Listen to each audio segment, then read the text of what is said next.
me try that again. Hi everybody. Please excuse all of this as I am in the middle of studying for my midterm, which is on Monday. I decided to film a quick video because I didn't want a whole week to go by without getting the chance to chat with you. This is going to be a quick practical video that I thought would be really helpful for those of you who are struggling a little bit with the influence of social media along your journey. You may have already noticed how social media can be a little bit weird when you're going through this process of changing your habits in order to recover from either amenorrhea or overtraining syndrome or both. All of a sudden, all of this stuff that you used to look at all the time in your social media feed starts to become a little bit energy draining, let's say. You might have friends who are doing races that you are not participating in.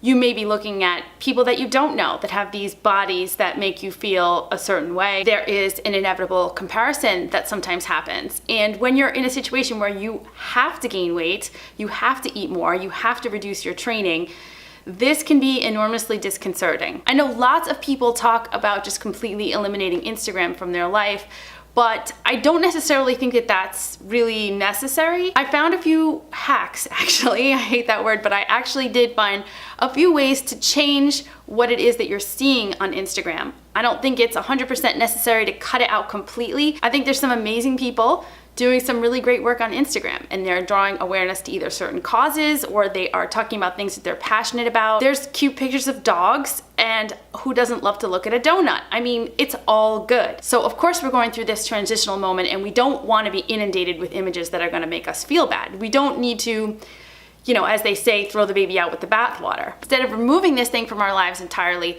what can we do to be more intelligent consumers of Instagram? So we're going to talk about some practical things you can do with your app, and as you use your app, to reduce the amount of things that are going to make you feel crappy and amplify the amount of things that are going to make you feel good. I'm sure that you have figured out that if you follow hundreds or even thousands of different accounts, you notice that on your feed, you're only going to see certain ones. I'm not going to bore you with all the ins and outs of the Instagram algorithm. It's something that I've looked into a little bit as a person who produces things to put on Instagram.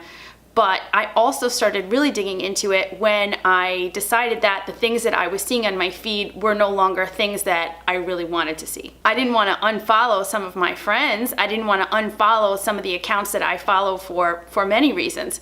But I did want to see less of them. So this is what I did. Okay, first of all, if you start off with your feed, and this is just your basic, feed of all the pictures that you're going to see, if you have accounts that you have turned on post notifications for, go ahead and turn them off if they are accounts that you really don't need to be seeing. You just click on the three buttons at the top right, and you can see here either turn on post notifications or turn off post notifications.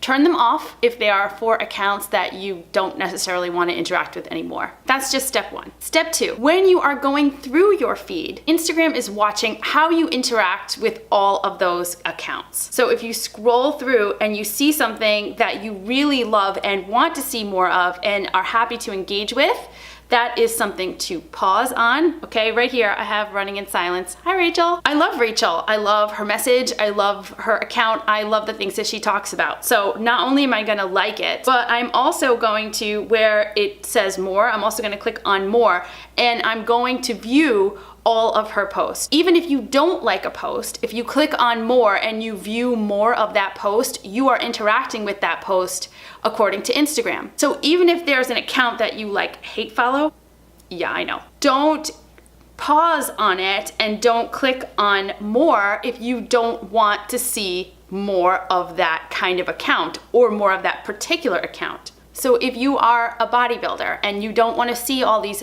bodybuilding accounts anymore, the last thing you want to do is linger over a photo, click more, read the whole thing, and then move on. It's not a secret to Instagram that you have interacted with that account, whether or not you actually liked it. So be careful what you are clicking on and lingering over. Instagram also pays attention to the hashtags associated with the photos that you are either liking or lingering on. So here's another great account that I love, F Your Fitspo. I've actually quoted them before on my Instagram account. It's awesome. I know already that I'm gonna like this because, by the way, the post says you don't have to work off your food. Simple, to the point, I love it. Anyway, so I'm definitely gonna like this one. If I click on more, I'm going to be able to read the entire post.